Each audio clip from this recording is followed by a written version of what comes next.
This week on Log It, we talk about Shin Godzilla 2016 from Toho Studios, the 31st entry into the Godzilla franchise. Ian just told me that right before I did this. All credit to Ian.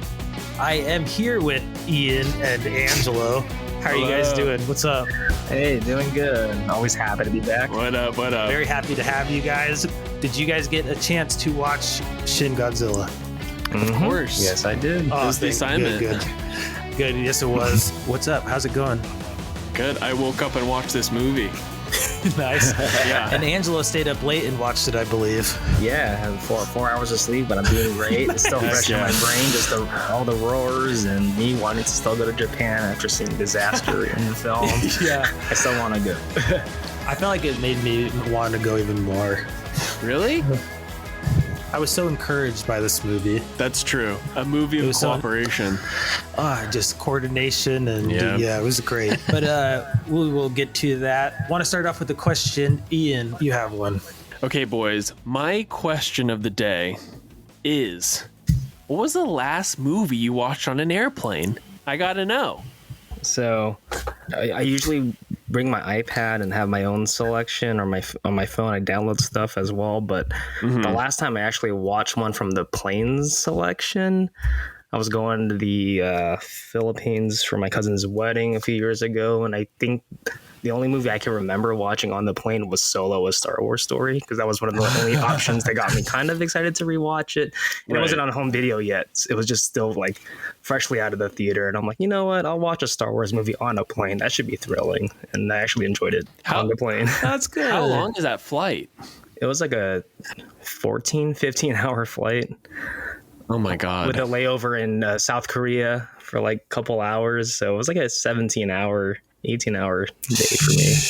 Nike. So you watched Solo 6 times? 4 or 5 times? I thought maybe once going and once back. I just felt like watching it. But to fall asleep too as well. I'm like, oh, this is a good one to just put on and just it's a good time killer. You got pretty visuals and good music. Right.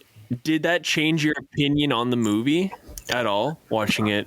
A little bit. They didn't have much of a good selection. I mean, that probably says it all for some people who don't like this movie. Right. But I kind of enjoyed it more and more enjoyed like the, just for what it was, just like a fun little, spin-off. It's not perfect. It's not a perfect movie at all. It's a romp. Yeah. And I feel like we talked about this on the show, or maybe in our Indiana Jones episode, but I did enjoy Alden Ehrenreich more the more I watched the movie. Yeah, he's good rated in that film. The movie was worse than he was. We want the Alden essence. Yeah, same. And I feel like the movie has a lot of fun, fast-paced moments compared to some of the other movies. I feel like the last half it really just gets going with the Kessel Run. Like that, from then on to the end, I really enjoy the fabled Kessel Run. Yeah. I'm trying for the life of me to remember, and I can visualize watching movies, because for me, of course, watching movies on the airplane was exciting for a long time because you didn't have streaming yet, and the streaming options weren't great. And like Angelo said, they would have movies that weren't actually out available after the theater yet. They'd get them before rental or streaming or whatever. And so there was always good opportunities, but I always felt very self-conscious about it and very mindful of what I chose and whether or not people would judge me around me. And it was very like I think multiple times I wouldn't watch a movie I really wanted to, because I was like, I know there's going to be weird scenes in this, and I still want You're people not watching Porky's on the plane. You know what I mean? Like, and I think usually those movies are censored on the plane. I remember just flipping through like some raunchy comedy, and the language was like removed. I think it was super bad. They had like some old selections. I just put it on a curiosity, and they just kind of skipped the language and cut out any nude. Yeah, so I'm like, what's the point of watching this movie? Keep the language, you're wearing headphones. But also just if there's like a scene where just some weird's happening, where it could just be like a comedy that has like an awkward, like inappropriate scene that's not necessarily like anything nudity or wise, but just like awkward, where it's just like, a guy humping a tree or something, and then you're like, it's like the TV edit. Yeah. I asked this question because there was a video going around during the Women's World Cup where the host country, Australia, I think won on penalties to go on to the next round. and everyone on this plane was watching the game except one guy who was watching Return of the King at the part where Yes. like someone's just filming kind of like a bird's eye view of all these screens playing at the exact same time, the exact same thing, like the Australian women just like going crazy after winning this penalty shootout, and there's one guy watching like the Grey Haven scene of like Frodo going off into the distance. It was the funniest thing I've ever seen. I thought it was great. I loved it. You need to invite him on the podcast. Yeah, he is an I think open so, too. invite. That sounds like he gets a real one. Yeah, he gets it. He gets it. I mean, look, 2006's Return of the sports, King. But exactly, yeah. It's awesome. I think like Caleb too. I have no idea what the last movie I watched on an airplane, but for whatever reason, the one that sticks in my head was when I went to South Africa in 2010, and I watched Tim Burton's remake of Alice in Wonderland, which is a weird movie to watch on a really tiny screen. You know, it's like really colorful, really bombastic, just a crazy, crazy movie. And then watching it on a little headrest, very busy, and watching on a little headrest, you know, I was 18. I didn't know any better, but Did you enjoy it? I don't know if I enjoyed it. I think I did, just because I was like, whoa, this is kind of cool. It was like, you know, it was the height of like Hot Topic. You know, it was probably right up my alley. I probably enjoyed it. I feel like that was an early, I don't remember what year that came out, but that's kind of like in Speed Racer Camp 2, where it was another, like, it was still kind of weird to have CGI worlds. Like it was still kind of a novelty too. Yeah, I've only seen it once in a theater. I want to say it was probably the end of high school around that time. It was that 2010. Yeah. Okay, wow, yeah. okay. So that was, yeah. Weird. So it might have been the same thing with Angelo's movie, where like they're like, we're just gonna put this on the airplanes too. It's still in theaters, but early access if you're doing air travel. Yeah, it's a weird movie actually. Now that I think about it, I'm looking at the cast right now, and I forgot the. I don't know if I feel Johnny Depp's design. He looks like Carrot Top, and his face is just so. Yeah, he looks interesting. bad. He looks really bad. I don't know if I was feeling that look. It's a very interesting decision. Okay, I take it back. I hated this movie. I take it back. I'm looking at screenshots of it. Wasn't a big fan. Really wasn't either. So you're good. Thank you. Yeah, it gives me a headache. Yeah, but I respect it. Because I feel like later Tim Burton is just, I think that was the tip for me that I was like, I don't know if I'm feeling anymore. Yeah, it was his breaking point. I can't think of the last really, really good Tim Burton movie. Maybe Big Fish might be, and that's a long time ago now. But yeah, no, I haven't seen that movie since it came out when I was a kid. So I remember just being, oh, this is like a really cool movie. But that was the last one I can only remember that. Or was it? No, he did Dumbo.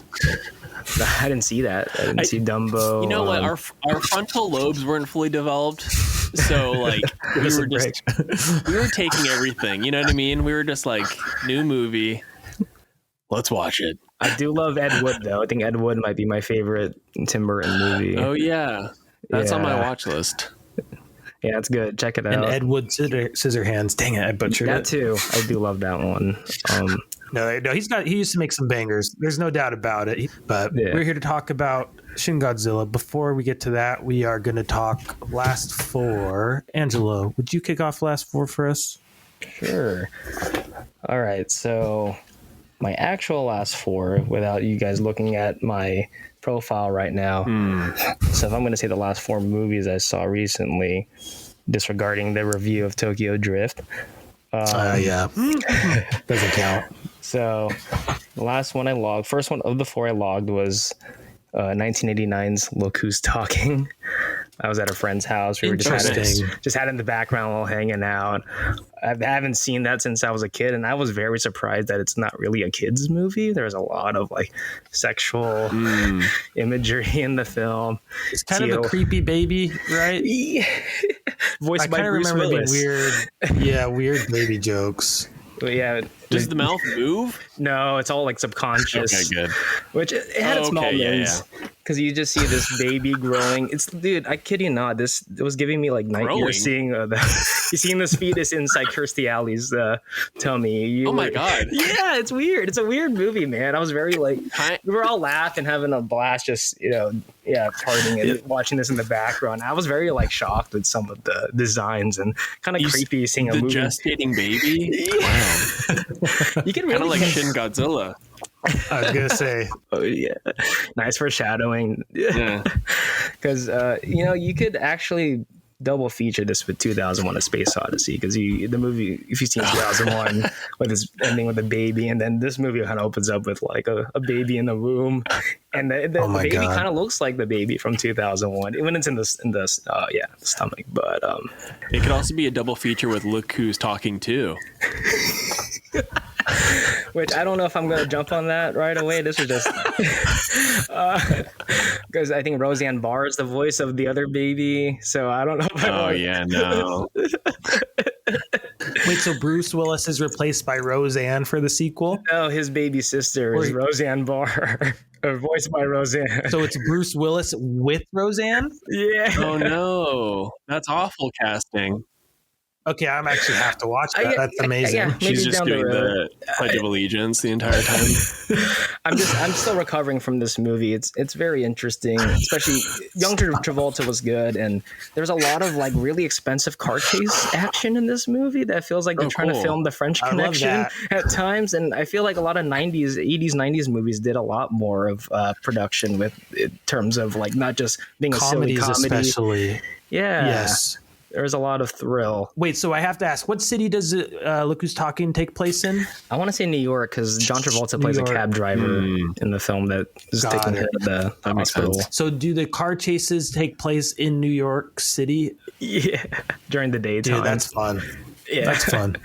That's like the last 20 minutes. I felt like I thought it changed to French Connection with that. Or I thought somebody changed the channel at one point. I was like, this is like not, is it this was the edit, yeah. Yeah, it just jump cuts to like chaos.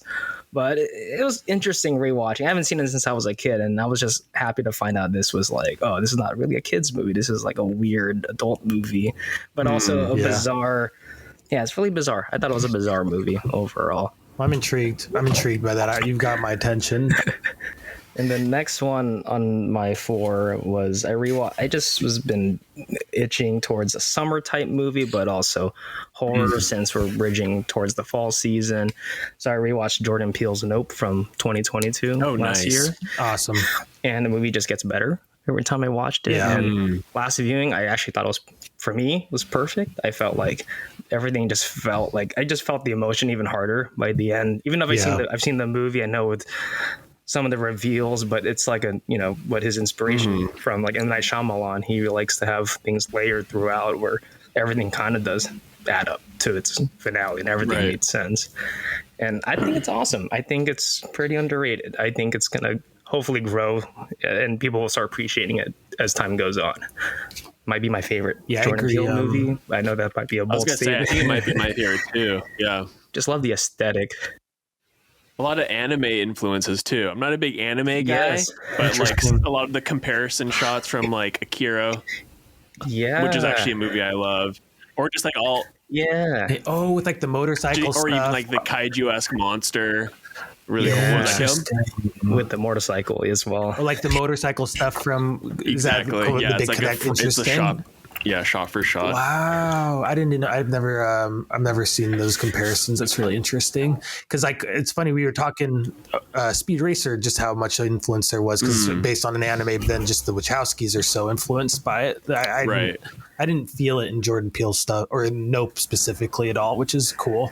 Yeah, and it's crazy. I think it's definitely intentional because Jordan Peele was offered to do the live action Akira that they've been trying to make for so long, and he declined it because he wants to stick to his more original horror movies. And people are pinpointing that was almost like his tribute to Akira, just that motorcycle sequence. And that slide is exactly the same. If you watch those shots comparisons with Keke Palmer sliding into Jupiter's Claim with the motorcycle. There's a similar shot where Akira's like drifting on the motorcycle. The caution tape, is that an Akira thing as well?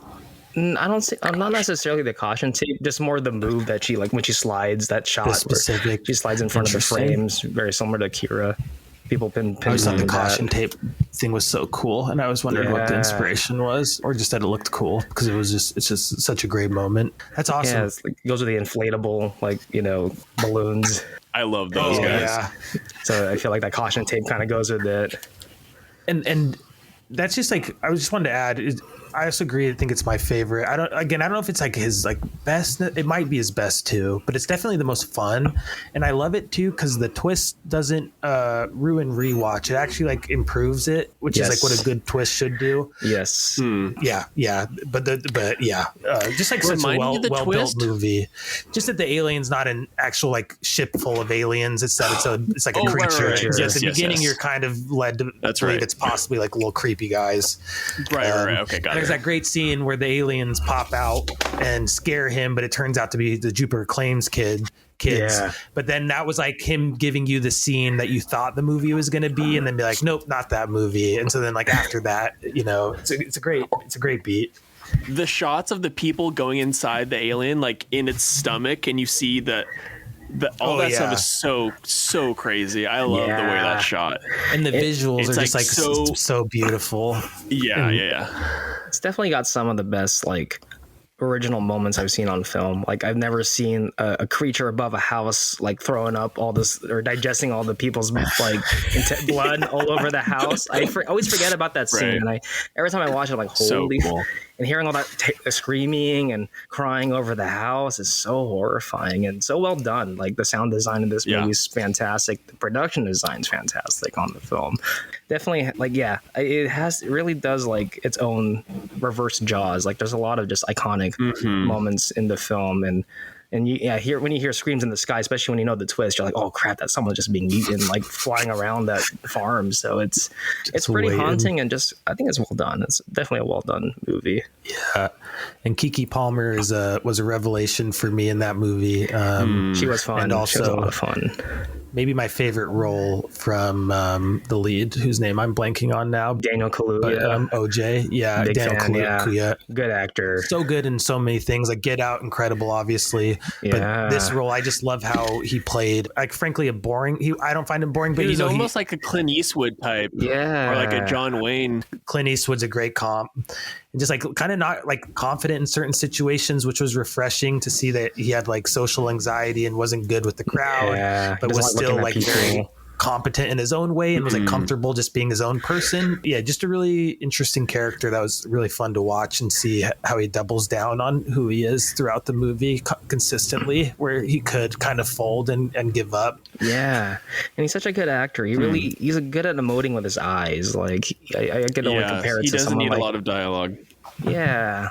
And I definitely thought, especially with his character looking down a lot, that's something I caught throughout the movie this time, and that's which eventually pays off to the last half of the movie when the creature is flying above and he realizes when that horse goes crazy on the set that they were working on is only because they're all looking at the eyes, and that's like a interesting revelation, because in the beginning he's always looking down when on the set. Everyone's talking to him, but he's not looking at anybody at the eye. I just noticed that this time, and I'm like, see, that's cool. Little moments that you establish that pays off for the grand finale of the film. I also like the idea of like him integrating not like history, but kind of like real world events into his stories. You know what I mean? Like with Nope, it's kind of like the generational heritage of like that photo of the guy on a horse. Like, you know what I mean? Like it's like taking like real world things into the story. And I don't know. I really enjoyed that part of it too. I thought he was really good at crafting that. Yeah, we should do an episode on Nope. We did Us, which I love, but I feel like I'd be so down. This definitely could deserve its own hour at least. I think so. Yeah, this is a fun one. We should come back to this. I would love to rewatch it again as well. I don't think I'll ever get tired of this one. Could be a good Halloween season one for a good. That's true. Let's save it. I can definitely talk all about it right now. So yeah, let's do it. It could be the whole episode if I keep talking about it. I know I'm only my second one because I was like, I got more things I want to talk about. I'm like, all right.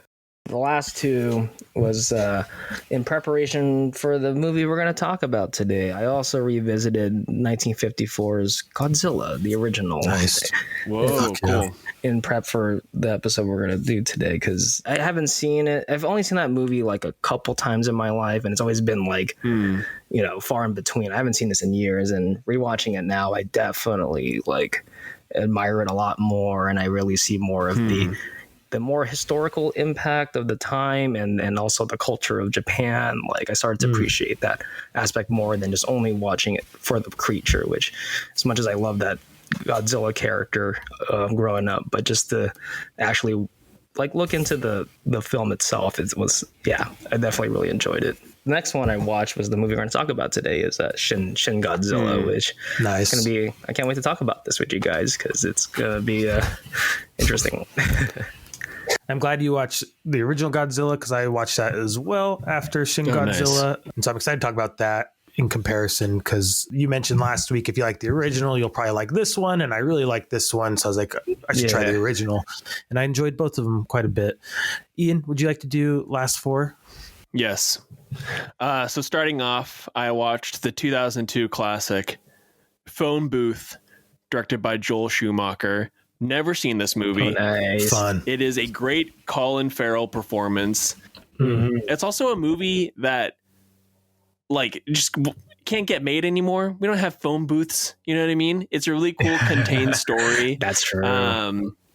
Kiefer Sutherland plays like the caller, the villain. And he is very, very good. I loved this movie. I wasn't really expecting much just because I think Joel Schumacher gets stained with his Batman movies. So I think like everything, like anything his name is attached to, I just feel like it's going to be that campy. And not to say that this isn't, but I think there's way more. I mean, the acting is far and above, like way better, right? You have like Forrest Whitaker's in this movie. He's awesome. Kiefer Sutherland, like I said. Really, really cool. All takes place in this phone booth for the most part, which is really fun. Yeah, Colin Farrell just plays like this like really asshole ad agent who he's really good at it. It's also funny to hear him vacillate between his American and Irish accent throughout the movie because you're like there's like parts where he gets like the really emotional scenes where he's like really emoting. He comes out and like just sounds like an Irish guy. You're like, wait, what's happening here? But no, I thought that was a really fun movie. I thought it was really good. Have you guys seen this? Yeah, it's been not since it came out. I think my parents rented it. I was way too young to watch it, but I remember being so like edge of my like seat like the whole time, like because I like how it's all in one day, all in one moment, like just within an hour and a half, right? It's all real time. So I definitely love that concept, and I always remember like that voice of Kiefer Sutherland was so eerie and so like it's so good, chilling. And it's been a while since I watched it. Like I know that wasn't the last time I watched it. I know I rewatched it like maybe years ago, but I remember still like, okay, this is pretty cool. This is a good little thriller. And Colin Farrell's good, and I mean, that's when he has a goatee, right? He's got like a interesting goatee. He has kind of like a douchebag. I think it's just to enhance his assholeness. But that's true. That's true because it's such a 2000s like style, or at least from what I remember. From 2000 and late for sure. And the ending is so good too. There's like a little fake out ending where you think it concludes, and then there's a bum at the end. It's really good.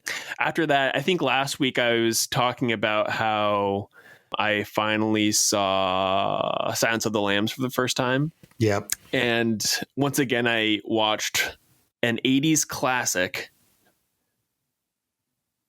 Die Hard. Never seen it before. I finally watched Die Hard. Nice. What'd you think? Amazing. It was so cool. I love this movie. I love 80s LA where it's kind of like all these coked out business people. Freaking Bruce Willis is amazing in this movie. For some reason, I'm like looking at his filmography right now and I do like him. I think he's great in Pulp Fiction. I like him in Looper. I like him. But then every time, like, I think whenever there's just nothing about him that, you know, makes me want to go see his movies. And then after watching this, I was like, oh my God, this guy has so much star power. And I think this is one of his, like, because he was a TV actor before doing this movie. I guess he was on a TV show while shooting this movie. I think it's called Moonlighting. Yes. Yeah. He's amazing. Alan Rickman, probably one of the best villain performances ever. This was his first movie. Or his first like mainstream American movie at age 40, which is crazy. Oh wow, he's 40. Yeah.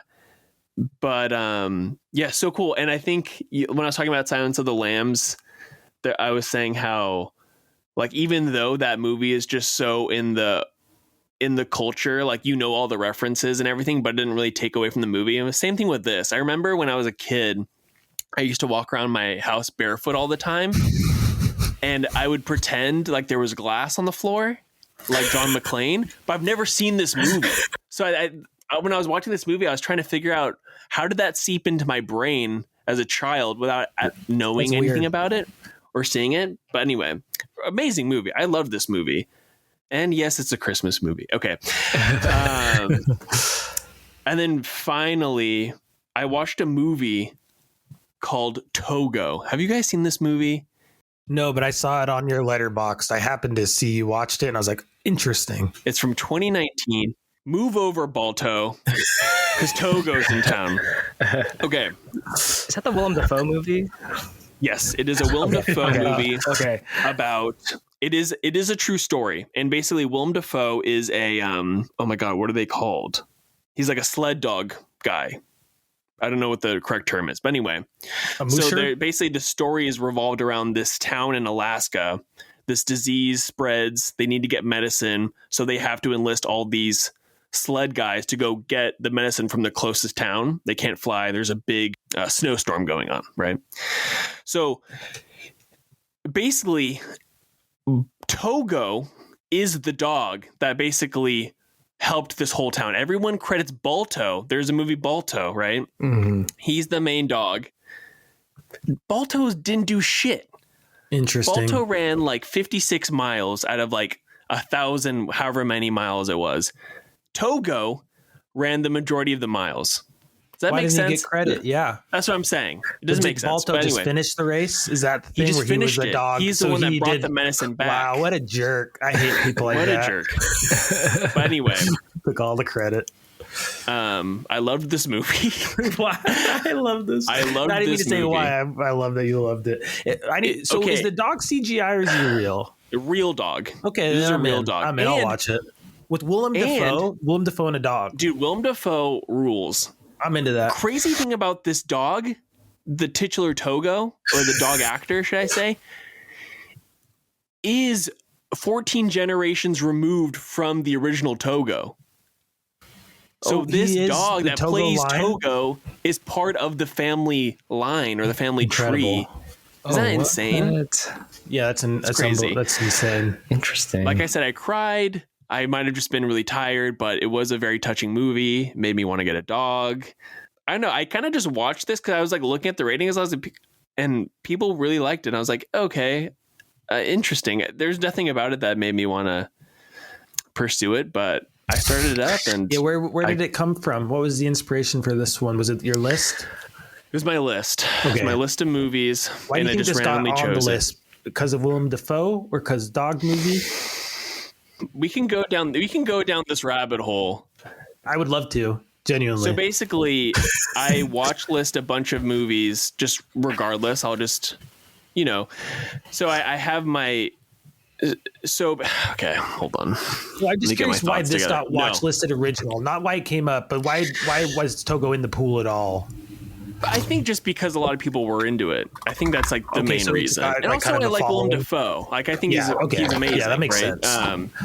But I think it, Willem Dafoe and a dog doesn't sound. It's kind of like. So you're not inherently a dog movie fan though. It wasn't like I love dog movies. That's why I was like hoping you would say.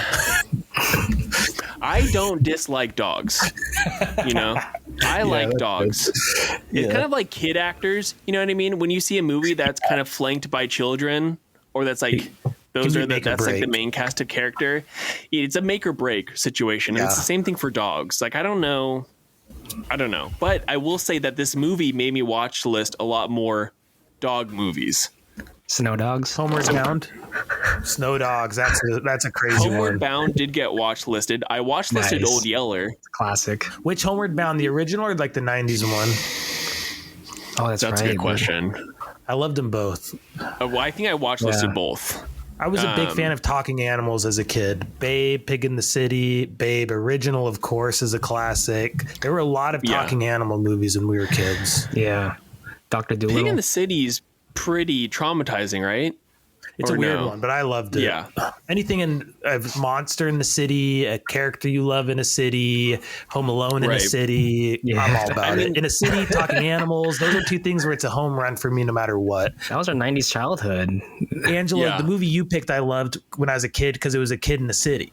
And that was the whole thing that I loved about it. Look Who's Talking. Isn't he get lost in the city, or is that the second one with Roseanne? He does in the last 20 minutes. He does get lost in the city in New York. So it was a weird ass movie. I was like, oh, it's a kid in the city. How fun.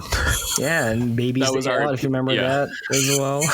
Which one? Baby Geniuses? Oh, that too. Oh, Baby Geniuses was incredible. Those are good movies. Dude, also another thing, people alone in a theme park when it's closed, home run no matter what for me in the movie. Like Goosebumps? Maybe Baby Geniuses. Baby Geniuses. They're alone in the theme park at the end. It's like a dinosaur theme park. Oh, okay. It's an indoor dinosaur theme park, and they're running around, turning the rides on. It's a ton of hijinks. It's awesome. And they know how to turn the rides because they're geniuses. Yes, baby geniuses. Right. Look, real quick before I move on, I'm sorry. I don't want to discredit Balto because I think what he did was good. I'm just saying that a lot of people don't know about Togo, and this is just me being like, did Togo not finish the race because he died? No. He didn't die of exhaustion. There is a slight happy ending. I would say. Good. But also, fun fact: the guy Willem Dafoe's character actually retired and died in Seattle. Oh no way, neighbor. Yeah, Leonard Seppala is his name. Anyway, Togo. It's a great movie. Okay, cool. Moving on. Oh, actually, that's it because the last movie I watched was Shin Godzilla. Nice. Then I will do mine real quick. I don't have too much to talk about. I watched Killer's Kiss, which is a 1955 Stanley Kubrick film. I think it's his first movie, but I would need to double check that. It was really good. Is that or The Killing, right? Oh, The Killing might be it. But it was awesome. I really enjoyed it. A little slow, like you'd kind of expect. Black and white. Reminded me a lot of a Hitchcock movie. It felt very much like somebody doing a really good Hitchcock movie. The cinematography was beautiful. If you're familiar with his photography, it was very similar to a lot of his how he frames his photography in the city, and just really awesome black and white New York City shots by Stanley Kubrick, which is on its own, just really cool. So I enjoyed it. I'd recommend it. Again, kind of slow though. And watching it late at night, I was definitely a little sleepy. After that, I watched Shin Godzilla, the English language dub, because I rented it on accident. I had no intention of watching it originally, but it was interesting. After that, I watched Godzilla from 1954, like Angelo already said. Loved it.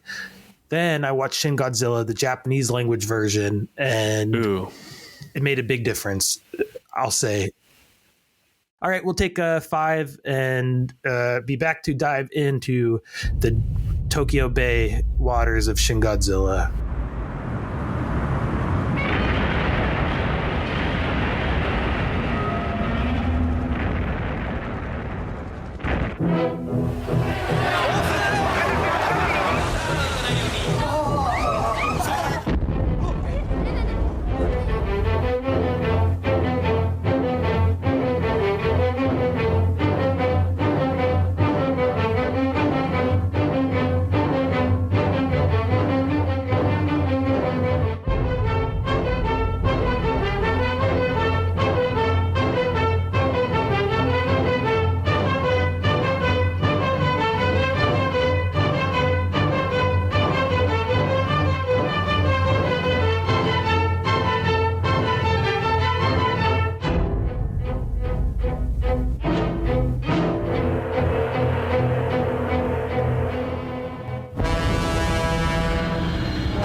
Welcome back. Did my Togo story make sense? I feel like when I was talking about it.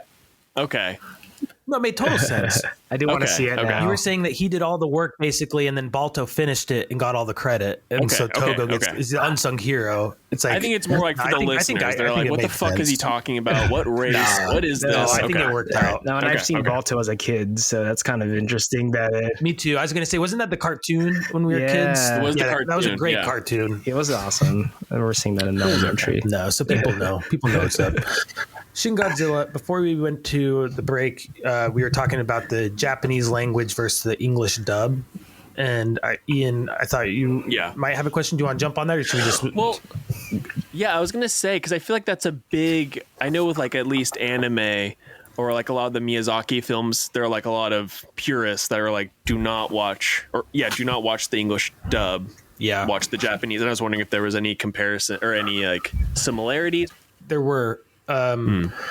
So just in general, I'll say, so again, I didn't mean to do this, so I wasn't trying to be pretentious to pick it apart, but I rented the wrong one and I'd paid for the wrong one, the English language one. So I just watched it and then I was like, oh, it'll be fun to compare. So I felt that the English dub, I hate dubbed versions of movies in general. I don't think I'm a purist. It's just a bastardization of the dialogue usually. And this reconfirmed that most of the lines were cheaper versions. It's never a direct translation. Yeah. And they're worse. They like cheapen the dialogue. Like they make characters sound stupider. And also the English language dub had some awful line readings that I don't know if they were just like doing one take only and then just moved on, but people would say things with just the wrong intonation. Like at one point there's the heroics where they say, he's like, thank you for doing this. And the guy's like, don't thank us. It's our job. You know, and he's like being like, this is our job. Like, you don't have to thank us. But he's like, don't thank us. That's our job. As if he's saying it's our job to thank us. And it's like, that wasn't the actual line. Like you read it wrong. Like redo it. Like that made it sound like you were saying it's our job to thank ourselves. Yeah. It kind of takes you out of it. It's horrible. I really was like, and like at one point my wife, watched the Japanese language version with me later, but she kind of jumped in for the last 20 minutes of the English dub. And I had to ask her to leave because she kept laughing at the line readings. And I'm like, I just need to finish it. Like I'm actually super into it. I've been able to get past the English dub. And I was like, I just need to finish it. Like, you're right. Every line is laughable. And at the beginning I was laughing, but they were horrible. It was really sad. It's interesting you say that because I had some issues with, and we'll get into this, but there's a character that goes from Japanese to English, and that took me out of the movie. But I'm glad you watched both versions. You did it for the cause. Yeah, it turned out to be worthwhile because the Japanese version is much better. Characters sound way more accurate to how they look and how like the line, it just makes so much more sense. And the dialogue is better. Like the script is better. Like they really ruin, like when they try to shorten things, they need to get better writers because it's a disservice to the original movie. Because anybody who's an American watching the English language version who doesn't understand how dub versions can be awful like that just thinks it's going to be a bad movie. Like it's kind of crazy to think about. Like somebody's whole impression of that movie might be that version, which isn't even like the same one. As a kid, I used to love rewatching Kung Pao, Enter the Fist, and that movie kind of ruined the idea of, they do make fun of dubbing a lot in that movie intentionally. Yeah. So when I see like actual like serious Japanese movies or any foreign movie where it's dub, I just think about Kung Pao and it just takes me out. I just laugh because I understand like it just looks off when they're talking and their voice doesn't match the person, you know. So and they have to like say lines really fast to fit it into the shot that doesn't quite, you know, the translation is so much longer, so you have to like bastardized. They're not there on the day. There's no like emotional integrity with the dub. It's just like it's bad.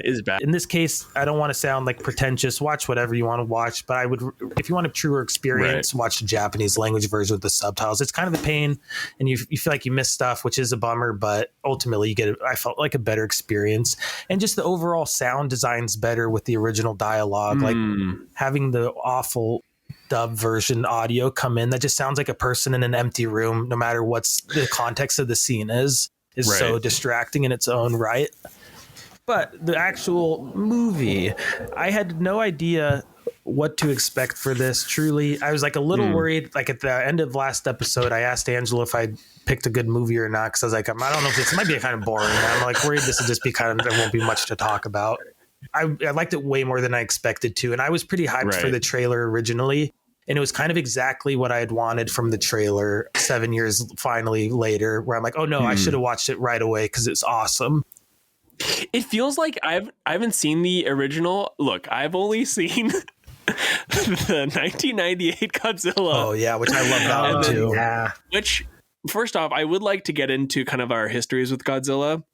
But anyway, so like that was my intro, and then also the newest monster verse Godzilla movies. But after watching this one, this feels like the most true to form, if that makes sense, or like true to like the heritage and history that is Godzilla. Yeah, which was a big enjoyment on my while I was watching this.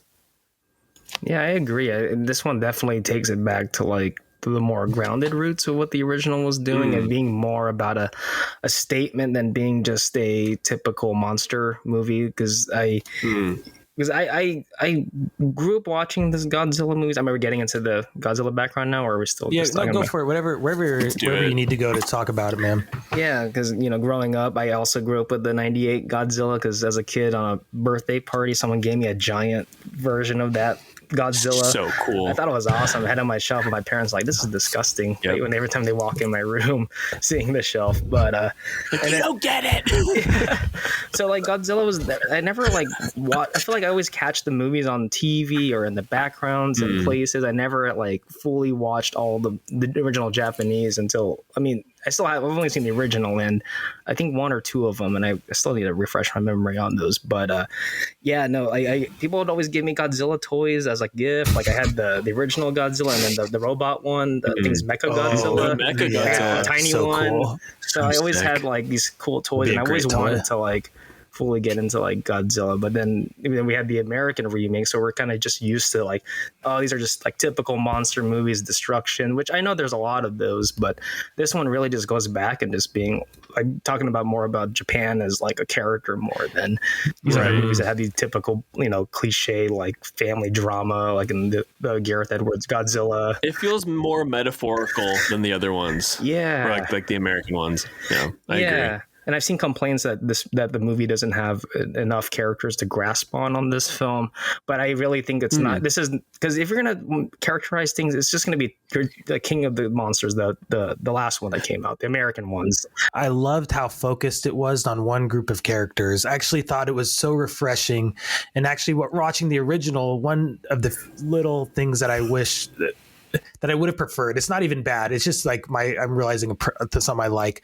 I didn't like how many characters there were in the original and how we bounced around to the different stories. And I loved how this had a very strong singular point of view where what we see as an audience is similar to the info that the people we are following have. So we only have the info that our characters have for the most part, right?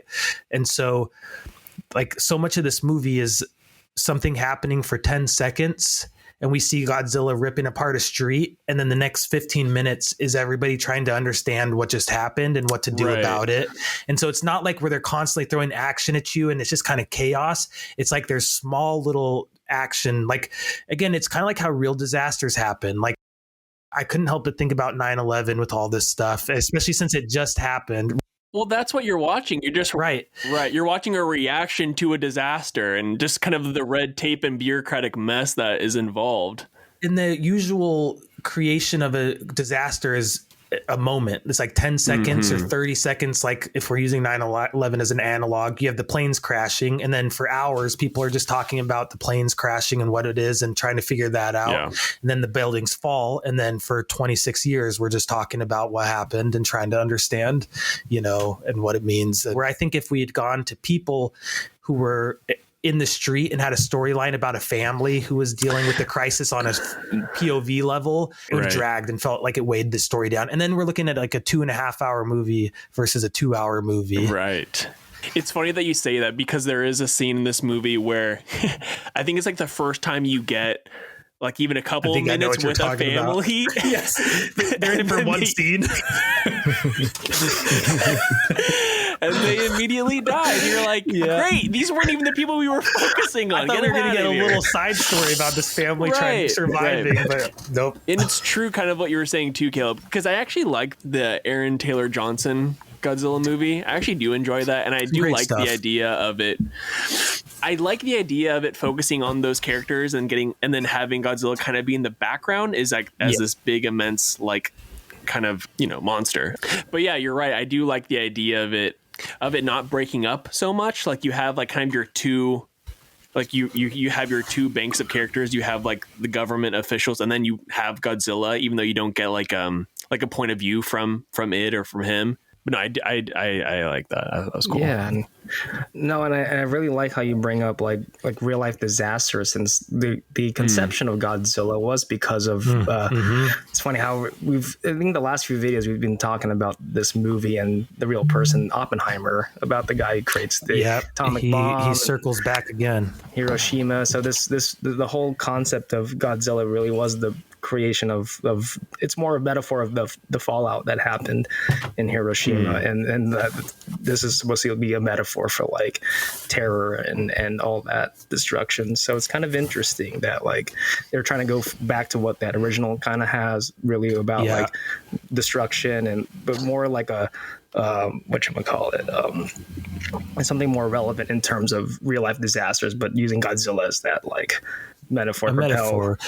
Yeah. In this movie, Godzilla is a direct result of a creature eating nuclear waste that it was in the bottom of the ocean. What I thought was interesting was this felt like they had repurposed Godzilla to represent Japan's modern struggle with nuclear power, being a country that is currently kind of shaped in a post-nuclear world. Like there's one line in Shin Godzilla where the main character, who is awesome, says, "Post-war lasts forever, doesn't it?" Or something to that effect, basically meaning Japan, even in 2020, is a post-war nation, even though the war is over 50, 60 years ago. Well, they even mentioned that in the movie too, where one of the characters says like, "I will not like my family already survived 2 atomic bombs. I won't go through like another one," essentially. Yeah. Right.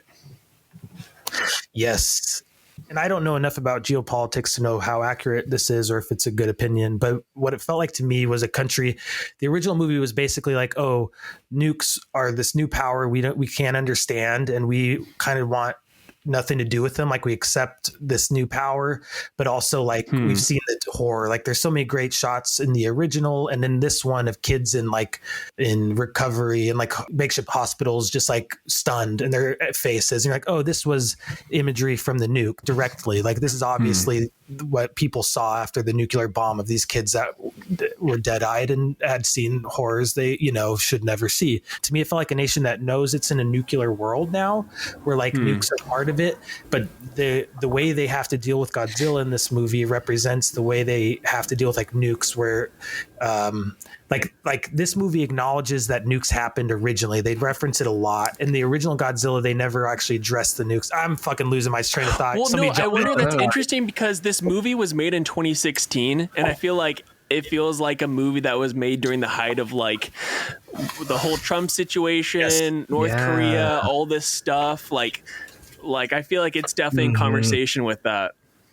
No, I was going to say, I remember reading earlier. No, just because what you were saying was pretty pinpoint, broad or at least like in terms of like reaction to disasters. Yeah. And the Fukushima nuclear disaster was a big influence on this, as well as the 2011 hurricane and tsunami. Like those played a huge integral parts about the story.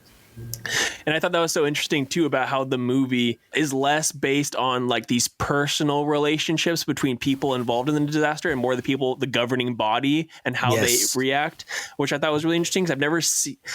I was trying to think of other not like, I guess, disaster movies. It's very pro-bureaucracy. Yeah. And I've never seen them filmed in that way, where you're getting like kind of just the way it's filmed too. Like I feel like those close cuts of the bureaucrats, you get like all of them almost going like down the line, like down the chain of command to the prime minister, and all doing the exact same thing. It almost seemed like I don't know if you guys have seen a movie called In the Loop, which is kind of like so good. Yeah, it's like a movie I haven't seen in a long time, show, right? Yeah, but kind of like mocks kind of that idea of like all these higher ups and officials kind of. The filmmaker made Veep, so it's very much the same tone of Veep and how it kind of mocks American politics, but also is very kind of on point. Right, and it didn't seem satire.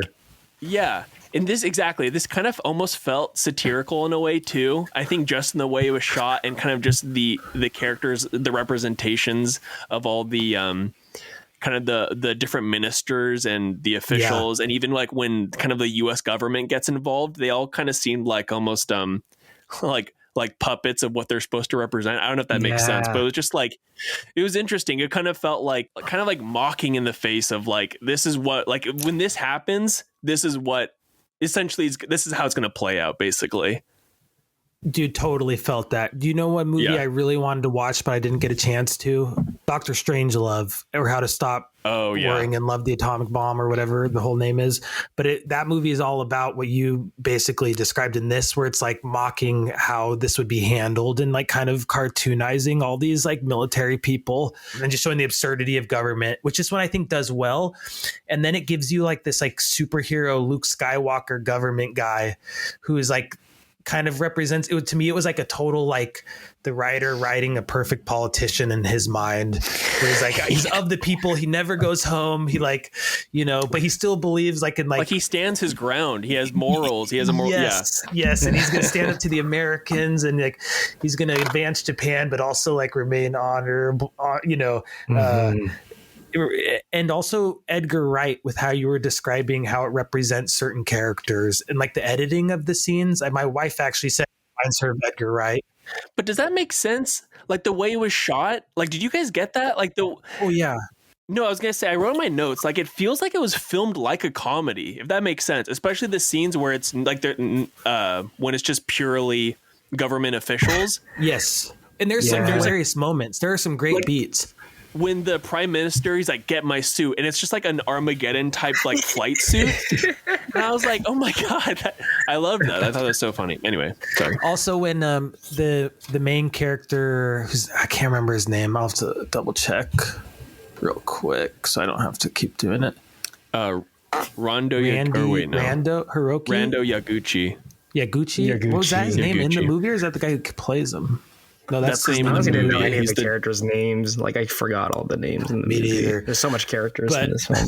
The main guy is like, we need to know. I need to know everything about the monster. I need to know how we can kill it. I need to know what it's made of. And there's these three guys looking at him. He's talking to, and they go, "Sorry, sir, who are you talking to?" Yeah, exactly. It's just hilarious because it's like an action moment, and then they're like, "What?" Like, it's weird too because it gets to the point where there's so many characters in this movie that you kind of don't know who's playing who at some point, which also kind of feel like, I don't know, like to me that also just kind of. You only need to know the main guy, the prime minister, and his rich politician friend, like really, and the aide to the U.S. president. Yeah, those are the core characters. The rest of them are just government cool guys. But I also hear that about like some comedic parts because there are times you see this real like crazy destructive disaster and it just jump cuts to these a-holes just sitting around like, what do we do? Which is also, like you were saying, it's a good satire of like just, you know, not just Japan's government, but just the government for every country, how they react to disasters. It's like, dude, the clock's ticking. It's like, you got to do something, you know, and they're just being just assholes throughout most, or just indecisive, have no idea what they're doing. Yeah, and they don't really touch on this in the movie to continue on that thought, Angelo. But what I kept thinking was, if you had attacked when he was still in his first evolutionary phase or second, when he's coming on land, would he have been more vulnerable to all the missiles, and you could have just like pulverized them? And because they by the time they finally attack, and so they don't even attack at that point, is he's standing up already, which is like his like third evolution, I believe. Well, that's the funny part too, and I do want to talk about the evolution because Godzilla's evolved like a fucking Pokemon in this movie. Disgusting. Yeah. Real quick, dude. Okay, so there's that part where Godzilla comes. There's like this big reptilian thing. This is like first contact, and then they're like, well, as long as it doesn't get on land, like the gravity will destroy it. It won't be able to get on land. Strong enough to hold all that weight. Yeah, and oh my God, just stuff like that. I just thought it was so funny. I was like, felt almost like personally attacked in a sense that I'm like, oh yeah, I kind of also would like just wait until just to see what happens. Like I'm very much a wait and see instead of like we need to act on this now. So I was like, no, okay, yeah, I could see why they would take that. Take that side. The evolution. Get into it. I've never seen that before. I've never seen that. I thought it was cool. I like the idea of it kind of evolving. So when it first comes onto land, so its first form is a fish version where it swims like a alligator, and then it flops on land and basically slithers like a snake, and like and kind of uses its hind legs just like push itself through the street. And so there are these awesome shots of just its head flat on the ground, like literally like a snake slithering through buildings and this alleys. But it's kind of comical, like you're saying, like a little bit. He looks, but I love it. I thought it worked perfectly because it's horrifying because he looks just like a little fucking freak. You know what's so funny is that it felt like an homage to the like original Godzilla movies, where it felt like a man in a suit. You know what I mean? Like those kind of like first couple of stages. So for that part, I really liked it. I would be lying if I said I didn't immediately crack up when I first saw like it kind of like blubbering around. I don't think that was against. I don't think that was. I don't think they cared. I think they were okay with it being funny though, right? Because like they're saying, there's so many funny beats that to me it was just part of the absurd. Like oh, this is just a. Well, because the VFX makes it look like it's like a chicken or something with his big eyes. Exactly. And everything. Big, buggy, like googly eyes. Which I'll say that I'm happy the effects get better as the film goes, as Godzilla evolves. They definitely saved it for the finales. Yes, Which also, Ian, sorry to cut you off, but you also mentioned about a guy in a suit. There was actually, I guess, behind the scenes, they did have a guy in a motion capture suit doing the Godzilla I did see movement. that was cool. Awesome. So okay, that cool. makes sense when you say it's a man wiggling around, because I think it was just some guy in a room just moving around. And I kind of like that in terms of like I don't watch a lot of Japanese cinema, but I kind of love the idea of just like the heritage, you know, where they're like very true to that, and they're like, yeah, it's 2015 or 2016, but that doesn't like this is how we do things here. I don't know if like the American Godzilla movies had a mocap person. I would assume they wouldn't. Doubt it. So I actually enjoyed it. But there's this YouTube video. Sorry to go off the rails. There's a YouTube video from 2011 called "Going to the Store," and it's username David Lewandowski, and I just could not get that out of my head watching the very first version of this like amphibious Godzilla. You guys can watch it later. You have to watch it now, but it's just like this CGI man walking down the street, just like looking all flippy floppy. It looks awful. Anyway. But like Angelo said, the CGI gets way better. And there's a part where kind of in his final, when they're kind of like going through the stages of his evolution, which I also really liked too. So fun. It was amazing and like really terrifying. There's a couple scenes when Godzilla has this like power to like, he's basically fed off all of this nuclear energy. So he's able to like explode that from his body. And there's a few scenes where he goes like full Godzilla and just wrecks Tokyo, and it's like really haunting. And the way it's shot, there's like a couple scenes, like overhead scenes of him just like towering over just fire and like broken building. It was amazing. If we could jump then into how they shot the monster stuff, because it was so very refreshing to me. It's very, like you said, distant, like where you get to see the scope of what he's doing. I feel like a lot of American action explosion stuff has come into trying to make it look as big as possible. Like, so you want to be close up with a wide angle lens where the monster's over you and the explosion is like taking up the whole screen, and you don't like see the city as much. I feel like you're usually like, especially the new Godzillas, I just feel like it was very like claustrophobic for the most part. And this one's very like, it's almost like you're seeing security camera footage that just happened to catch little bits of it. Again, it feels very realistic to seeing stuff on the news where it's not like everything's perfectly framed. In that sense. Yeah, I can see that. But there's like great shots where like the bottom 2/3 of the screen is just a idyllic city, and then in the top third you can see his feet stomping, and that's it. Like you just barely see his feet. And then another one, it's like a tree where most of the screen is just a pretty tree, and then Godzilla's like little tiny head popping up over it.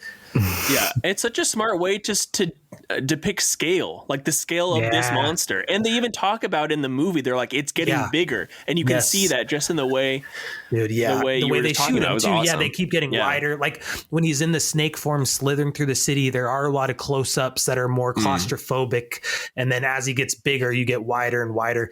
Like you're saying, there's a great shot when he starts burning the city, where it's really wide, and he's like up here walking, and you can see like his whole body like this big on the screen walking down in the fire just so raging across Tokyo behind him, and it's stunning. It was just really powerful and haunting. Like genuinely, it's rare in a monster movie I really feel hopelessness with how they're going to beat the monster, but this one I was like, how can they beat? He just destroyed this. Like they already lost, right? Like what are they going to do now?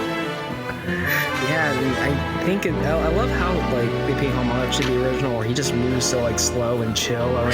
He's not just moving fast like King Kong or anything. He's just like taking his time. He's just hanging around. Yeah. Oh, which building I want to knock down now? He's just kind of he's almost like bored. Like it doesn't even seem like he realizes it's only when the it's only when they start attacking him and trying to shoot him that he does the defense thing of shooting lasers. So sick. So it's amazing. Like, it feels like it's like if they didn't attack him, he probably would have kept destroying the city, but would he have done his laser beam mouth shot and destroyed the city? Scene was so cool. Dude. Where basically his bottom jaw splits into two to almost like an anaconda, like trying to swallow its prey. Yeah, good. That stuff was like, I mean, that's what they saved the CGI for, was like to make that like it at its most devastating. It was so cool. It was stunning. And then when the beam focuses, and so at first it's just like a big fireball kind of, and then it focuses and turns into like a literal laser beam, and it gets like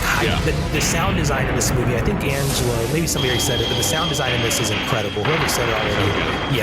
And I think this is probably my favorite of the more modern look of Godzilla, because this is what feels more resembles to the original. And exactly, that's what I was thinking too. Yes, I was surprised how I didn't realize how creepy, like tumory he was in the original. Very similar look. I didn't like that. And I do like the Gareth Edwards design too, but that one, actually looking back on it, feels like a hybrid of what the original was, and even the '98 Godzilla has a more of a lizard. Exactly, especially in the face.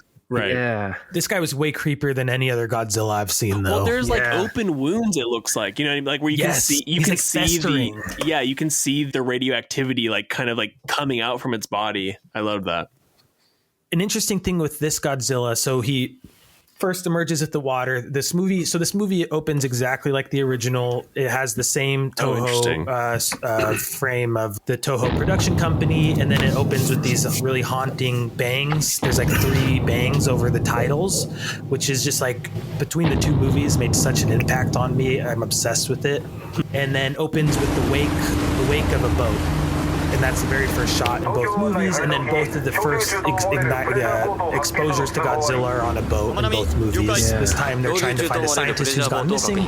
The other one, it's just like a team of fishermen, I think, who get attacked by Godzilla, like the 1998 one too. So the opening shot of the boat that's empty, there's like a professor that kind of plays a part in the movie later on. Is that supposed to be his? Is that just a random boat? I was confused by that. Yeah, we never meet this professor. I believe he's dead.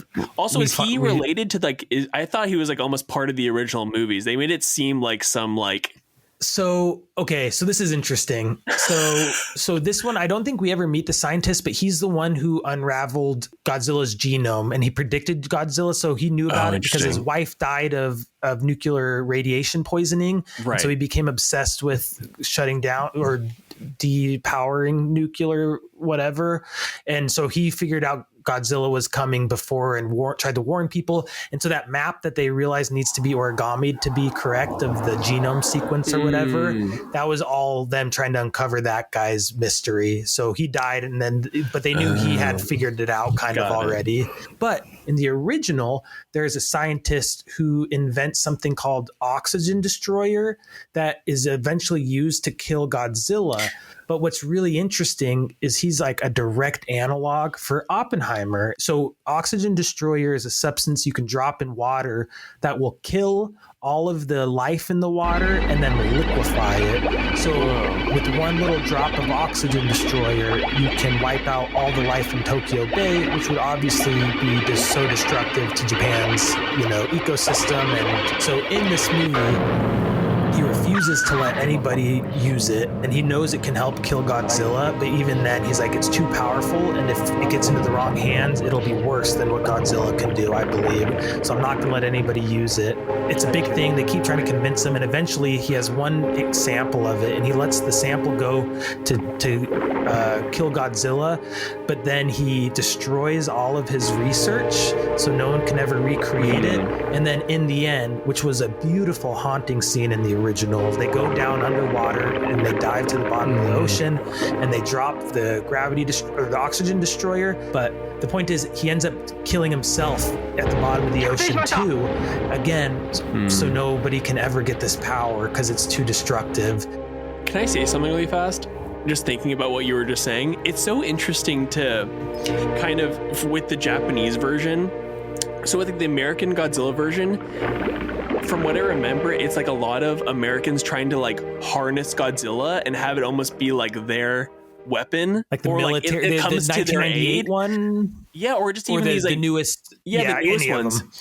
And then with the Japanese versions, from I think this is the only one I've seen, but it's basically like, this is death, this is destruction. Yes. You cannot harness this, like you cannot use this for You're making a deal with the devil. Exactly. And I like that the Japanese versions just realize that, whereas like America's like, no, we can use this, overpower it, and yeah, or like Godzilla comes to help them. I'm like, that wouldn't happen. Godzilla would eat you.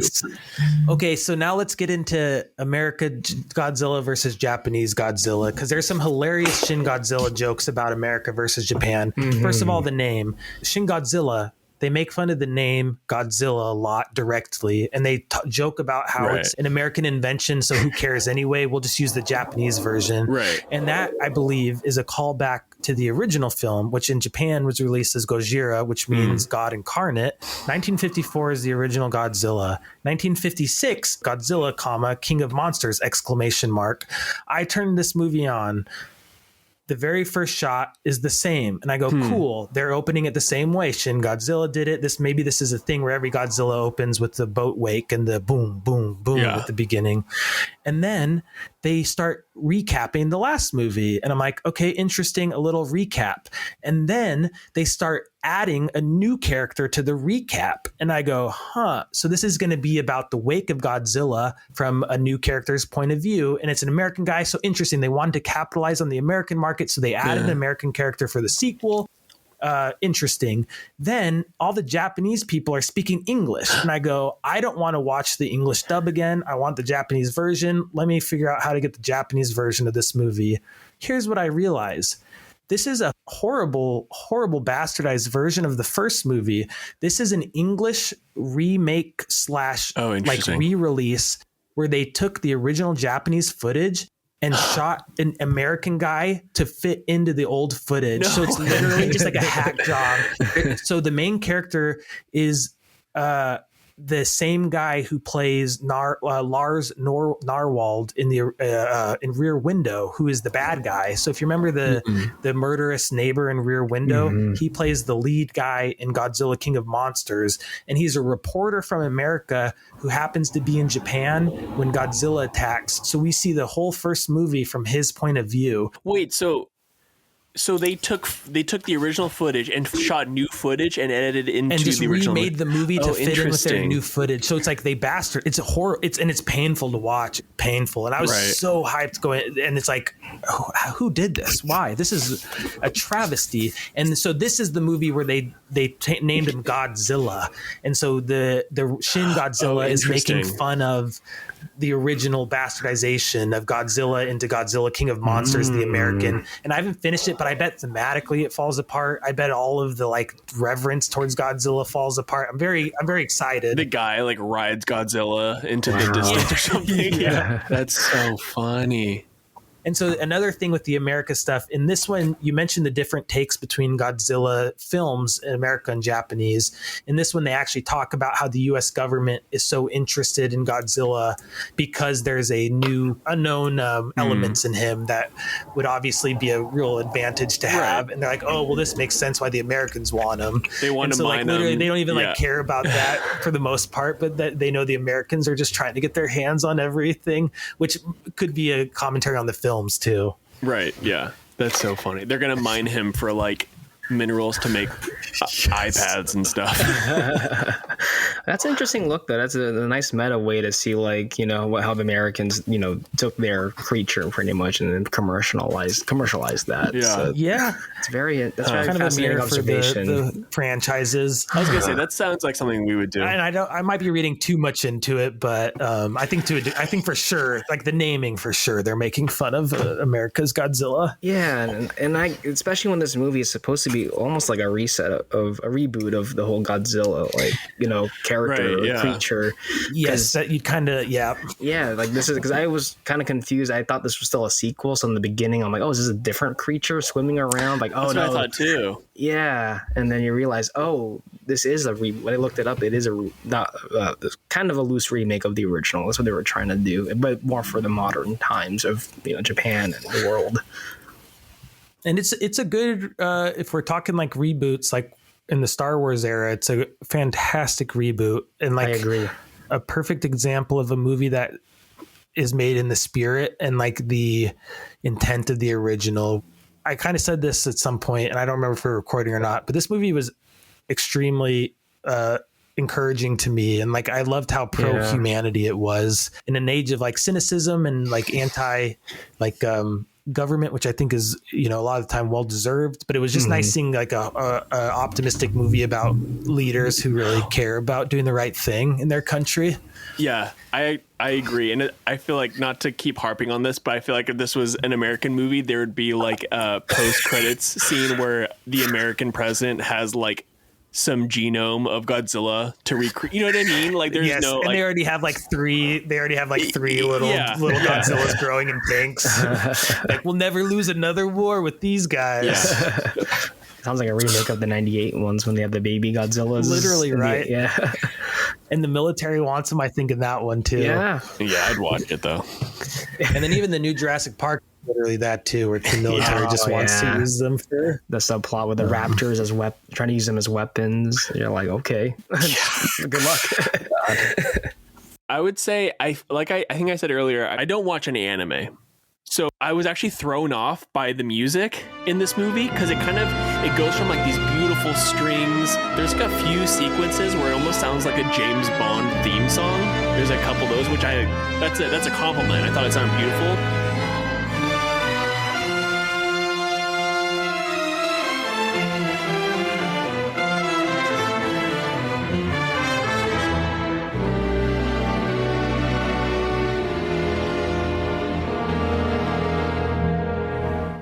And then there's a few montages of just like Japanese rock music, which like totally threw me off. And I went on Reddit because I was confused. I was like, what's going on? And then someone was basically because like someone had the exact same question, and then they're like, oh, it's just kind of I wouldn't say it's like an homage to like anime music, but it's like an influence. You know what I mean? Because I guess a lot Japanese more just like Yeah, and this guy, the director, also did Evangelion, which is like a very popular anime franchise. Oh, no way. I'm wondering if like maybe, but anyway, I was just thrown off by it. There's like a couple scenes where I'm like, the scenes that involve the classical music, I would almost say like didn't warrant it. Like if you reverse the rock music and the classical music, if you switched them, it would make more sense. Like the scenes that involve the rock music are like the bureaucratic like guys like passing papers around. And you're like, what's happening? What's going on? So I'll take the exact opposite opinion, and not to disagree. Hopefully, just for fun to talk about it. No, disagree, please. But or to disagree, but in a fun way, not to be an asshole. We can swear now, so just like, remember that. I thought it was perfect. I felt like it was purposefully reversed, and so I loved that when we went to the city, there was like reverence for everything happening again, because it's like the moment where everybody stops and watches the TV and everyone gets quiet and they're like, oh God, something's happening again. Right. And then you're just kind of watching in horror and waiting to see what happens. Because that's like another thing you feel in this movie. They have no control. Once Godzilla starts doing something, it's just kind of like, all right, like, let's see, like, hopefully, until the second half of the movie where they really start trying to do stuff.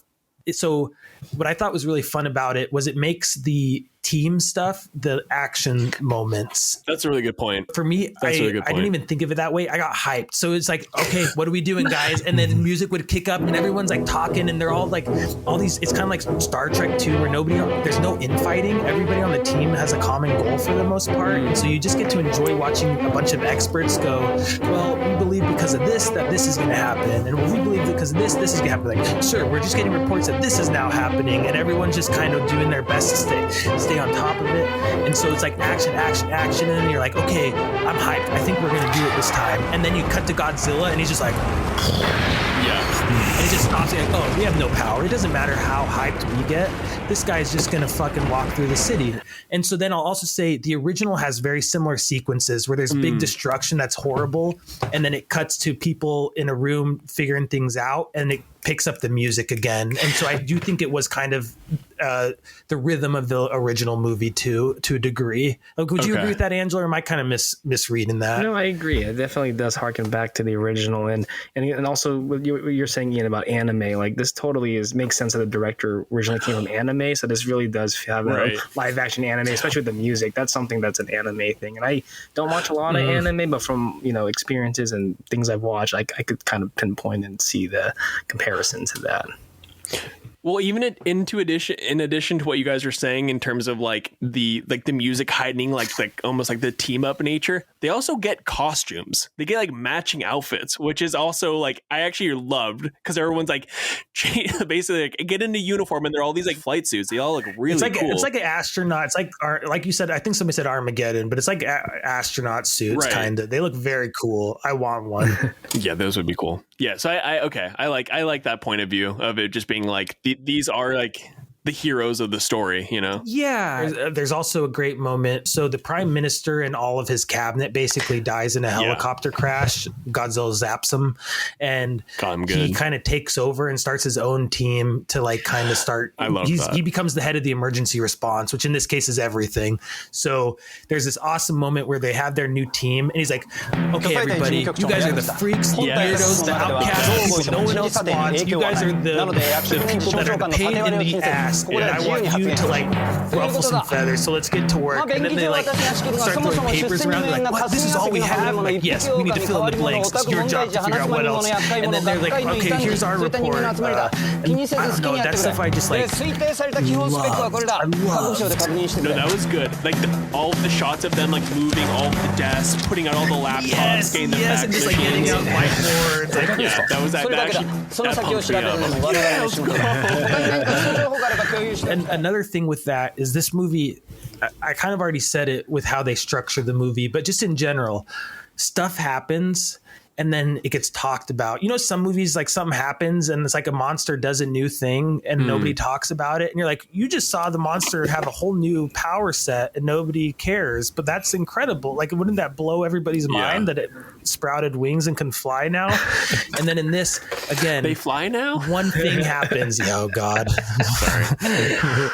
Rest in peace. But this one thing happens and then 15 minutes, everybody's talking about every possible thing that could have, what it could mean and how they could, and 90 or not 90, but like 75% of their guesses are wrong. But that's just like part of the fun is they're not right. They're trying to pin it down as and a race against time where it's like, okay, we already waited 2 hours and now he destroyed the city because somebody told me he couldn't go on land. So now, just a really well built like procedural. It's a really, really awesome procedural, and also kind of reminded me of the Vice and what's the other movie he did that really blew up about the housing crash, The Big Short. The way he shoots dialogue and really fast paced kind of cheating. That's actually a good point. That's what it felt like a little bit.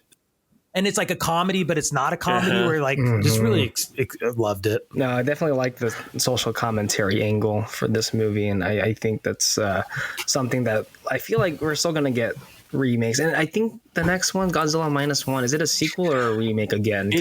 I think it's supposed to go back. It's like, doesn't it take place in like the 40s? Or am I wrong? I'm not sure about the time period. So last week I said it was a sequel. It's not a direct sequel, but it is a new movie in the new Toho Godzilla universe. Yeah, because Ian, you're right. Because I remember from watching the trailer last night that it wasn't like World War II, post World War II. So I felt like are they going back to more? Like. It looks beautiful too. Yeah, it does, and the design of Godzilla looks really cool in that.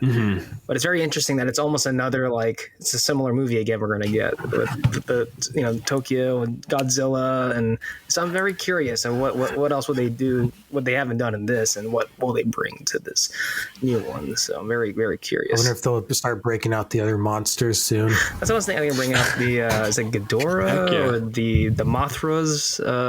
Mothra. I love Mothra. Yeah, Mothra rules. Just a great name. So I wonder if that's what's going to be, because after watching this one, I was like, yeah, this one is more like the original because it's just Godzilla. There's no other creatures that he fights. Like even the newer ones, they all had creatures he fights, which was cool. It was cool to see. But again, it's not about the monster stuff. It really is more about the social commentary with Japan and But this movie does, like Ian said already, this movie does deliver. Don't get me wrong. This is the most amazing actual Godzilla stuff I've seen too. Yeah. Like when he's doing Godzilla stuff, it's amazing. It's the most beautiful, like horrifying Godzilla images. Like, yeah. Again, with that music. So another thing, Ian, too, that score, most of the music that's scoring Godzilla, I believe is from the original score, right? That makes sense, Angelo. And so was also like the score that was playing when Godzilla destroyed the city in the original. So it's also just, again, kind of how the original is structured tonally. Yeah. That's awesome. I have another question for you guys, and this is something I was confused by. I don't know if either of you can provide answers, but there's a character named Koyoko Ann Patterson, and she plays like the U.S. like ambassador or some type of envoy to the president, right? Yeah. There's a couple scenes where she speaks English, which threw me off. But at the end of the movie, she says something about becoming the president of the United States by 40 in her 40s. What's happening? How is that possible? I was like, because she seems like a Japanese born. Like, I don't want to get into politics, but like, I'm guessing she just wasn't Japanese born. I'm guessing her family had. That's true. American Japanese. Okay, because I guess I was confused about what her role in the movie was. Like, I thought she was just like the Japanese ambassador to the U.S. She's an aide to the president. I think she's basically like, she's a senator's kid. They mentioned she went to like a really nice school, so she's a young hotshot who's got pedigree, education, and when you have family involved, that gives you like a breaks. Nepo baby. Nepotism, yes, and nepotism. But so I think essentially she was like really close with the president, and basically the president's like, we're dealing with Japan, you're Japanese, you're going to help me coordinate with the Japanese government. So just sent her as like kind of his envoy to represent him in Japan since she was Japanese. And then I think the idea, because he also, the Japanese main character, her counterpart, the Japanese government. How would you guys do it in evacuation? To be in charge of the evacuation, or just to be in an evacuation? You just see a huge kaiju. I would get wrecked. I mean, my thing is always get in the car as soon as I can get out, because traffic's going to be the death. And so if you can beat traffic, and so don't take anything, ditch everything, and just go. Hide in the sand. Yeah. Like at this moment, I would just say get in the car. I don't even get your shoes on. Like, John McClane style. Yeah, John McClane style. I'll do Tom Cruise stuff. More of the world's just just take all the things I kind of need. Yeah, all the little food. All right, let's go. Bye-bye.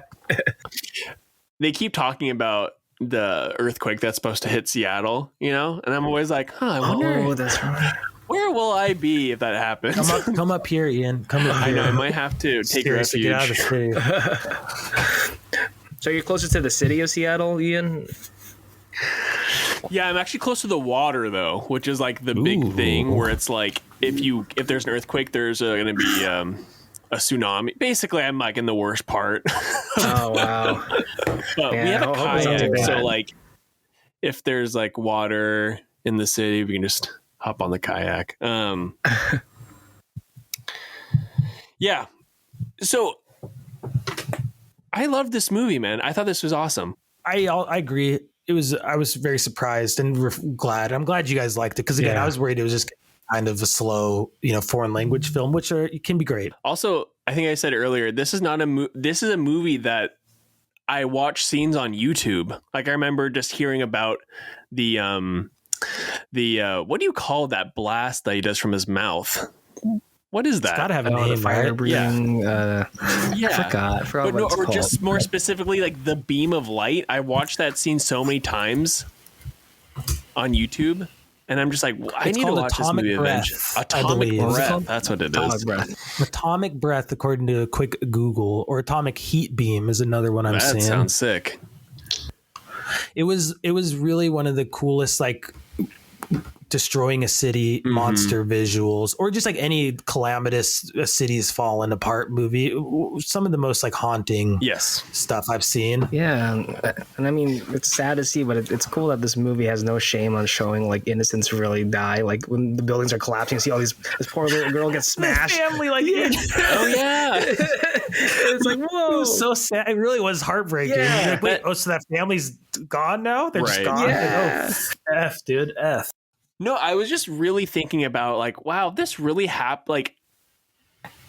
Like just to be someone in that seat of power, that it is your decision. Like just the aftermath of something like that, just like boggles my mind. I'm like, I don't even know where you would start. Like I actually watched Chernobyl recently, and just like all that stuff too. Just like the cleanup and just like a natural disaster must be just.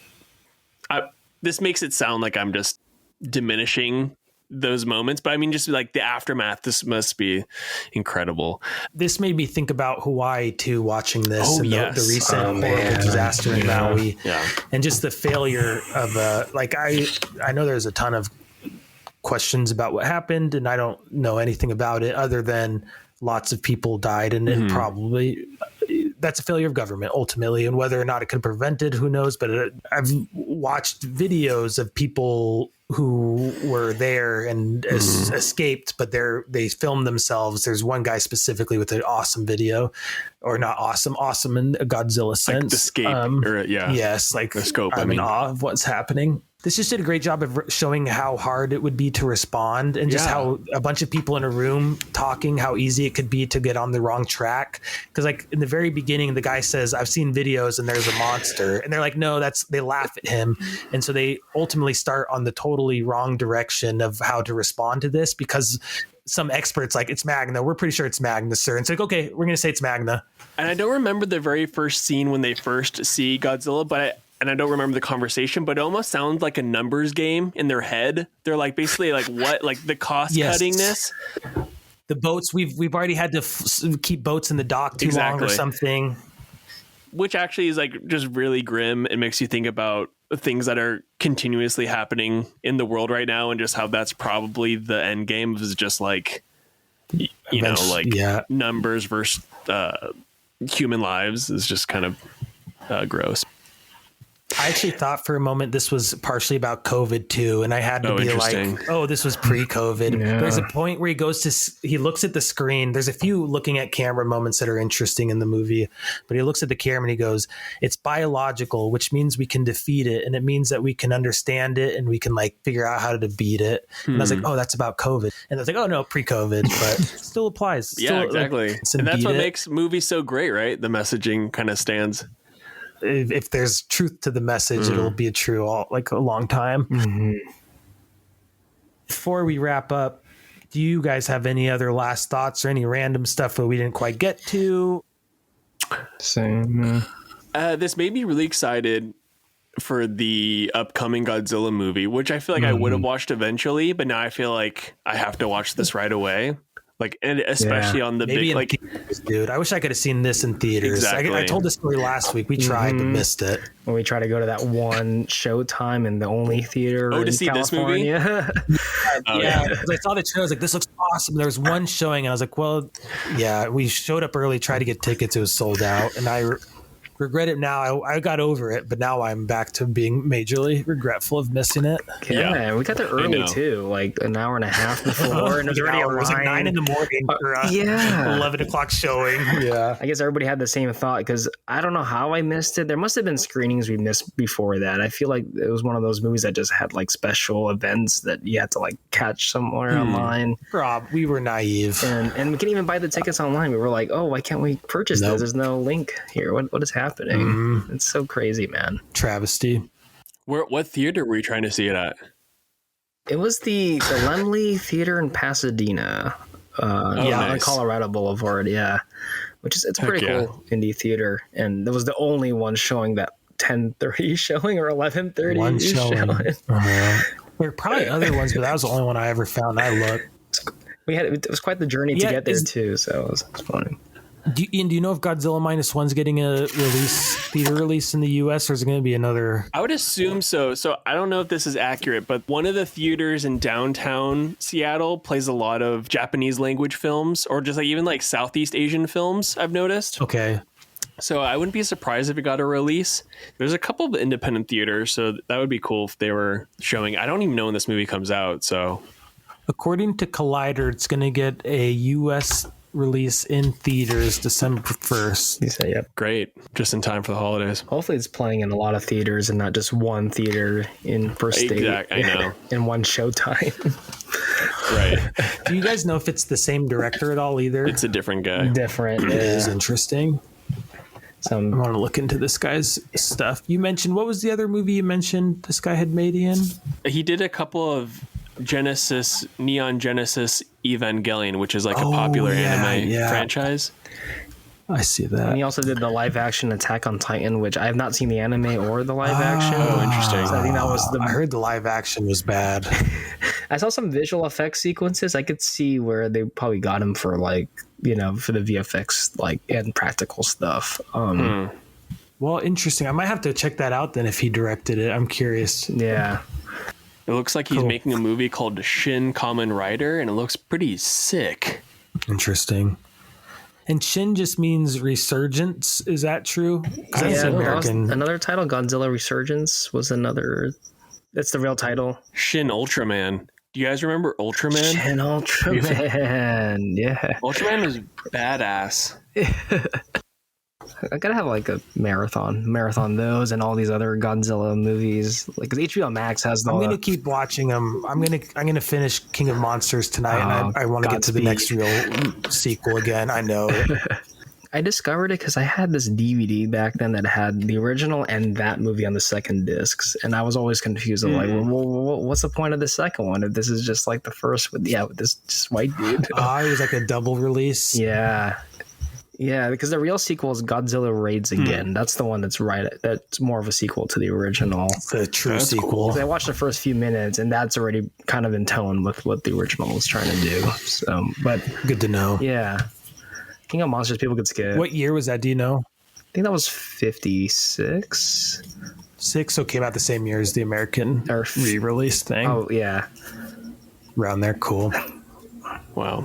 Well, this was very fun. I genuinely was so excited to talk to you guys. Me and Angelo talked for a few minutes before the call, and I was like already starting to get on all my rants. So I'm grateful you guys watched it and were able to come on this week to talk about it.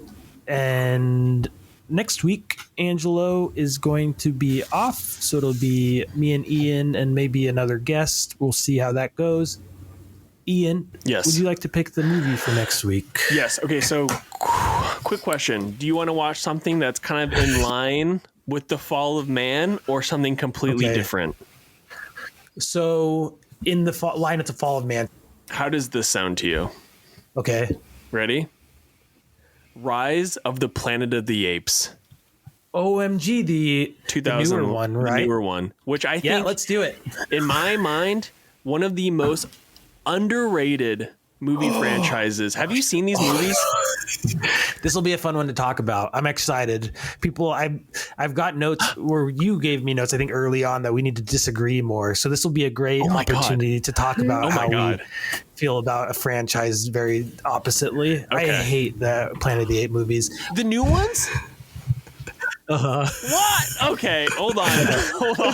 I'm so excited to talk to you about him, and I'll give it an honest rewatch and try to revisit it.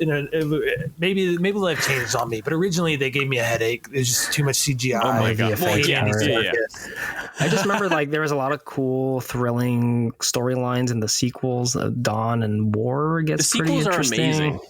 Yeah, but I did grow up with it's because I did grow up with the old Charlton Heston movies. They're all I don't know if you've ever seen the old ones. Are so bizarre, but I saw the first old one's awesome. Yeah, that was another one I was surprised with how good it was.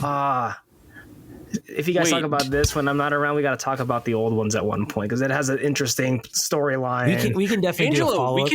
We can pause. I would love to have talk to you about this one too. And this is not the 2001 Planet of the Apes directed by Tim Burton, by the way. Oh, dude, that would be a fun one too. As a kid, I kind of like that. These are all fascinating movies. We bookmark this one then. Actually, we bookmark this. Yeah. Okay, you want to save it, Angelo? Yeah, because I do want to talk about the originals too. I didn't mean to shit on it, Ian. I'm just trying to more. No. Because no. I think it's good. To disagree. Cool. Okay, let me pivot. Give me 1 second. Okay, so this is what's going to happen. So on Letterboxd, you can make lists. I have a list of movies that I would like to talk about. No worries. And you can filter out things depending on what streaming service you have. So I'm doing that currently right now. I'm going through my and multiple... one thing I will ask Ian before you finally decide. Yeah. I do kind of want it to be in theme, some way connected to this week's movie. It can be any connection that you can think of. It doesn't have to be direct. Like you could just say, it reminded me of this. The music was like the similar. That's just like one thing that's one I'll say that. Okay. I request that, please, for me. So... if that's the case, to give you another curveball. No. Hold on. I'm going through. I'm looking. How do I connect this? Okay, the theme is old epics, or like the idea of old Hollywood, or like the idea of of movie making in terms of the original Godzilla. So. With that being the case, we will be watching. Give me a second.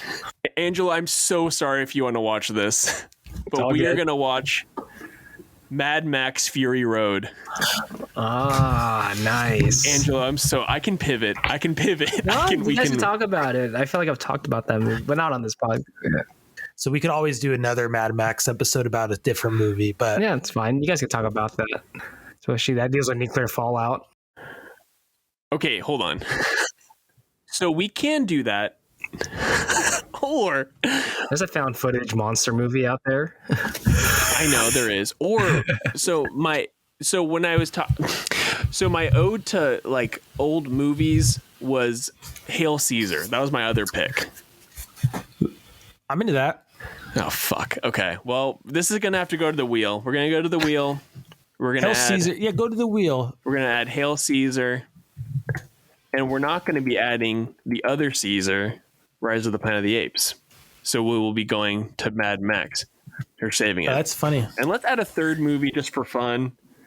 Throw in a curveball. See, this is what I do every fucking week when I'm trying to watch a movie. I come up with you don't. No, it's actually making me mad. My other pick that I'm just going to throw in as a curveball is the 1985 movie directed by Peter Weir. Starring Harrison Ford, and that is Witness. I'm going to add that to the pool. We're adding Witness. Okay. Have you seen that movie? I don't think so. I think it's one actually. There was a VHS for on the street, and I went, Witness with Harrison Ford. That sounds cool. Have you seen this movie? You've seen this movie, Angelo. That's been on my watch list for so long. Oh my god! I know that's I always see clips from it. It's like the Amish community, right? The Amish one. And I know that also has Viggo Mortensen. Was it Viggo Mortensen? Cool. Oh shit! Yeah. Because I know Kelly McGillis from Top Gun's in it, and that's right. I think this is the first film of Lucas Haas. I think this could be because I've seen pictures of he's a little kid in this movie. With that's him. Mm-hmm. Oh yeah, he is in it. Yeah. Oh wow, I like Lucas Haas a lot. He was born in '76. Wow. Oh wow. Interesting. Okay. Are we comfortable with this? I'm going to spin the wheel now. I love it. Roll the dice, baby. Okay. Hold on. Letting it spin a little bit. All right, spinning. Do you hear that? Okay, I'm not looking. We're watching Witness. Yeah, I knew it was going to be Witness. I knew it. Okay. That's great. I love it. Cool. All right. Next week, we will be watching Witness from Peter Weir. It looks like it was made in 1985, or released in 1985. 2 people wrote the screenplay. That's interesting. About Amish boy. Cool. About Amish boy. Yeah, I'm excited. It's hot. That was awesome. Thank you guys for doing this. Angelo, we'll miss you next week, but hopefully you'll be back very soon. Ian, excited that you will be here next week. Perhaps another guest. We'll be watching Witness. All right, favorite quotes from Shin Godzilla, if you have them.